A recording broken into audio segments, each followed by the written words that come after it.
Half button എവിടെയാണ് വരുന്നത്, single പ്രസ്സാണ് on of. On ചെയ്താൽ മെഷീൻ്റെ സ്ക്രീൻ വരും. പക്ഷേ ഈ ബൂട്ടിങ് കംപ്ലീറ്റ് ആകുന്ന വരെ നമ്മൾ വെയിറ്റ് ചെയ്യണം. ഈ ബ്ലൂ കളർ വന്ന് നമുക്കൊരു പെർസെൻറ്റേജ് അടി വരും. അതുവരെ നമ്മൾ വെയിറ്റ് ചെയ്യണം, ഒന്നും ചെയ്യരുത്. സാറിന് എത്ര സമയം എടുക്കുവാണ്? ഒരു 1.5 മിനിറ്റ് അറൗണ്ട് എടുക്കും. 1.5 മിനിറ്റ് 1.25 മിനിറ്റ് എടുക്കും അറൗണ്ട്. നമ്മൾ സേവ് ചെയ്യുന്നതനുസരിച്ച് ഈ പെർസെൻറ്റേജ് കുറഞ്ഞുകൊണ്ടിരിക്കും. പക്ഷേ ആ പെർസെൻറ്റേജ് വരിക എന്നുള്ളതാണ് ഇൻഡിക്കേഷൻ. ഇവിടെ നമുക്ക് 3 probe at A time connect ചെയ്തിട്ടുണ്ട്. നമ്മളിവിടെ ലീനിയർ, കോൺവെക്സ്, കാർഡിയാക്ക് എന്നുള്ള ഓർഡറിലാണ് കൊടുത്തത്. അപ്പോൾ ഏത് പ്രോബാണോ അതിന് കറസ്പോണ്ടിങ് ആയിട്ടുള്ള സ്വിച്ച് ആക്റ്റീവ് ആയിരിക്കും. ഓക്കെ, സെലക്റ്റിലായത്. അപ്പോൾ നമുക്ക് ചേഞ്ച് ചെയ്യണമെങ്കിൽ ഫ്രീസ് നിൽക്കുക, എന്നിട്ട് ഇതിന് കറസ്പോണ്ടിങ് ആയിട്ടുള്ള സ്വിച്ചിൽ കൊടുക്കുക. ഷിഫ്റ്റ് ചെയ്യുമ്പോഴും ഒരു 5 സെക്കൻഡ് ഉണ്ട്. അപ്പോഴും ഒന്നും ചെയ്യാതിരിക്കുക. ഈ ലോഡിങ്ങിൻ്റെ ഇൻഡിക്കേഷൻ വരുമ്പോൾ ഒന്നും ചെയ്യാതിരിക്കുക. പിന്നെ നമുക്ക് ഇത് ഓണായി വരുമ്പം തന്നെ കുറച്ച് കാര്യങ്ങൾ അറിയാൻ പറ്റും. ഇതല്ലേ ഏത് പ്രീസെറ്റ് എന്നുള്ളത് വളരെ ഇമ്പോർട്ടൻ്റ് ആണ്. നമുക്കിതിനകത്ത് ഇപ്പോൾ കാർഡിയാക്കാണ് കിടക്കുന്നത്. ഇൻ കേസ് അല്ലെങ്കിൽ ചേഞ്ച് ചെയ്യാൻ എക്സാം എന്ന് പറഞ്ഞ കീയെ പ്രസ് ചെയ്യുക. അപ്പോൾ ഈ പ്രോബിന് കറസ്പോണ്ടിങ് ആയിട്ടുള്ള പ്രീസെറ്റുകൾ വരും. സാറിന് ഞാൻ ചുമ്മാ ഒരു എക്സാമ്പിൾ കാണിക്കാം. അപ്പ് ഡൗണിലേക്ക് മാറ്റണമെങ്കിൽ മനസ്സിലായോ, എക്സാമിനെ പ്രസ് ചെയ്യുക, എന്നിട്ട് ഈ ട്രാക്ക് കോളെ അഡ്ജസ്റ്റ് ചെയ്യുക. ഓക്കെ, എന്നിട്ട് സെലക്ട് കൊടുക്കുക. അപ്പോൾ അതുകൊണ്ട് അവിടെ ചെയ്യുക. നമുക്കൊരു 90% സെറ്റിങ്സും ഈ പ്രീസെറ്റിലുണ്ട്. ഓക്കെ, ഇപ്പോൾ വേറെ പ്രത്യേകിച്ച് നമുക്കൊന്നും ചെയ്യേണ്ട വരത്തില്ല. മിക്കവാറും ഗെയിനും ഡെപ്ത്ത് മാത്രം അഡ്ജസ്റ്റ് ചെയ്ത് നമുക്ക് കേസ് ചെയ്യാൻ പറ്റും. ഡെപ്ത്ത് നമുക്കിവിടെ എത്ര സെൻറ്റിമീറ്റർ നമ്മൾ കാണാൻ പറ്റും. പിന്നെ നമുക്ക് 4 ഗെയിനാണുള്ളത്. ഒന്ന് ഓട്ടോ ഗെയിൻ. ഇതുണ്ട് ഓട്ടോ ഗെയിൻ എന്ന് പറഞ്ഞാൽ ഡിഫോൾട്ടായിട്ടുള്ള ഗെയിനാണ്. അതായത് എപ്പോഴും നമ്മൾ ഒരു പുതിയ വേഷനിൽ ചെയ്യുമ്പോൾ ഓട്ടോ ഗെയിൻ പ്രസ് ചെയ്യുക, എന്നിട്ട് ഇതാണ് ഓവറോൾ ഗെയിൻ. ഓവറോളായിട്ട് കൂട്ട് വർക്ക് ചെയ്യുന്നത്. ഇതെന്ന് പറഞ്ഞാൽ ഈ അപ്പർ ഹാഫ് മാത്രമായിട്ട് നമ്മൾ അഡ്ജസ്റ്റ് ചെയ്യുന്നതിന് വേണ്ടിയാണ്. ഇത് ലോവർ ഹാഫ് മാത്രം. മിക്കവാറും നമുക്ക് ഇത് വെച്ച് തന്നെ നമുക്ക് ചെയ്യാൻ പറ്റും. പിന്നെ ഡെപ്ത്ത് നമുക്ക് ഇതല്ലേ കൂട്ടണേ കൂട്ടാം, കുറയ്ക്കണേ കുറയ്ക്കാം. ഇത് സൂം എന്ന് പറഞ്ഞ ബട്ടണാണ്.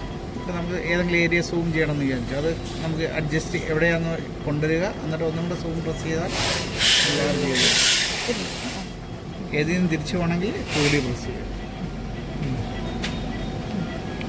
ഒന്നും കൂടി കാണിക്കാം. അല്ല, ഇത് ഞെക്കുമ്പോൾ ഈ വിൻഡോ വരും.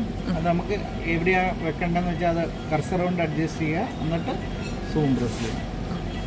എന്നിട്ട് തിരിച്ച് വരണമെങ്കിൽ 2D പ്രസ് ചെയ്യും. പിന്നെ ഫ്രീസ് ബട്ടൺ ഇതാണ്.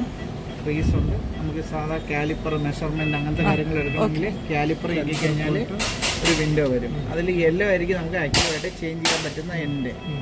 അപ്പോൾ അത് ആ സൈഡ് നമ്മൾ കൺഫേം ചെയ്ത് കഴിഞ്ഞാൽ സെലക്ട് പ്രസ് ചെയ്യാം. ഇപ്പോൾ കണ്ടോ മറ്റേ എൻഡ് ആക്റ്റീവ് ആവും. അപ്പോൾ നമുക്ക് അങ്ങനെ ചെയ്യാൻ പറ്റും. മെഷർമെൻറ്റ് ഇവിടെ ലൈവായിട്ട് കാണാൻ പറ്റും. പിന്നെ ഇവിടെ വരുന്നത് ഇത് ഇമേജ് സേവ് ചെയ്യുന്നതിനുള്ള കീ ആണ്. ഇത് വീഡിയോ സേവ് ചെയ്യുന്നതിനുള്ള കീ ആണ്. ഇത് കാൽക്കുലേഷൻ സേവ് ചെയ്യുന്നതിനുള്ള കീ ആണ്. ഇത്രയാണ് കീപാഡ് വരുന്നത്. പിന്നെ ഇവിടെ മോഡ്സ് ഒക്കെ ഇവിടെയാണ് വരുന്നത്. ഇത് 2D നമ്മുടെ സാധാ 2D മോഡ്. ഇത് കളർ മോഡ്.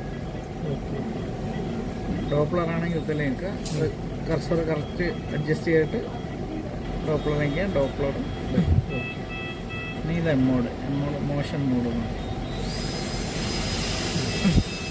ഒരു സ്ക്രീനിൽ സെൻറ്റർ പോയിന്റ് മാർക്ക് ചെയ്യാനായിട്ട് ഈ പേജ് അത് നമുക്ക് സെൻട്രൽ പോയിന്റ് അറിയണമെങ്കിൽ ഇപ്പോൾ ലീനിയറിലേക്കല്ല നമുക്കത് കൂടുതൽ യൂസ്ഫുൾ ആയിട്ട് ഇതിന് കറസ്പോണ്ടിങ് ആയിട്ട് ഞാൻ കാണിച്ചു. അത് ലീനിയറിൽ കോൺവെക്സിലും അറിയാൻ പറ്റും.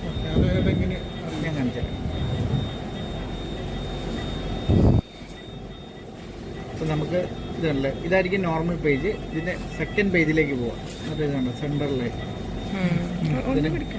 എവിടെ സെലക്ട് ചെയ്ത് ഇത് പേജ് അല്ലേ? പേജ്. അതായത് ഈ മെനുവിന് കറസ്പോണ്ടിങ് ആയിട്ടുള്ള കീ ആണ് ഇത്. ഇതായിരിക്കും നമ്മുടെ നോർമലി കാണുന്ന പേജ്. ഇതിൽ സെക്കൻഡ് പേജിലേക്ക് പോവുക, എന്നിട്ട് സെൻറ്ററിലെ അത് ഓൺ ചെയ്താലും ഓഫ് ചെയ്താലേ പോകത്തുള്ളൂ കേട്ടോ. അതായത് 2 പ്രാവശ്യം. പിന്നെ ഇതിനകത്ത് SNP എന്ന് പറഞ്ഞൊരു സോഫ്റ്റ്വെയർ ഉണ്ട്. അതായത് നീഡിൽ വിഷ്വലൈസേഷൻ സോഫ്റ്റ്വെയർ. അതായത് ഇത് ഏരിയ ഓഫ് ഇൻട്രസ്റ്റ് ആയിരിക്കും. ഇതിനകത്ത് നീഡിൽ എൻഹാൻസ് ചെയ്ത് കാണിക്കും. ഓക്കെ. അത് നമുക്ക് ലെഫ്റ്റ് റൈറ്റ് തിരിക്കാം. പിന്നെ ബോക്സിൻ്റെ സൈസ് ഇതുണ്ട്, ഷാലോ, മീഡിയം, സ്റ്റീപ്പ്. ഈ 3 ഓപ്ഷനാണ്. ഇതും ഓൺ ചെയ്താലേ ഓഫ് ചെയ്താലേ പോകത്തുള്ളൂ. ഇത് നമുക്ക് ഷോർട്ട് കീ ആയിട്ട് B എന്ന് പറഞ്ഞ കീയിൽ കൊടുത്തിട്ടുണ്ട്. ആക്ച്വലി നമുക്ക് 2ാം പേജിൽ പോകേണ്ട കാര്യമില്ല. ഈ SNP B ഞെക്കിയാൽ മതി. B ഞെക്കിയാൽ വരും. പക്ഷെ ഓഫ് ചെയ്യണേ ഇവിടെ തന്നെ. ഓക്കെ. കഴിഞ്ഞ ഇതാണ് മെയിനായിട്ട് വരുന്നത്. പിന്നെ വേറെ എന്താ നമുക്ക് കാൽക്കുലേഷൻ അങ്ങനെ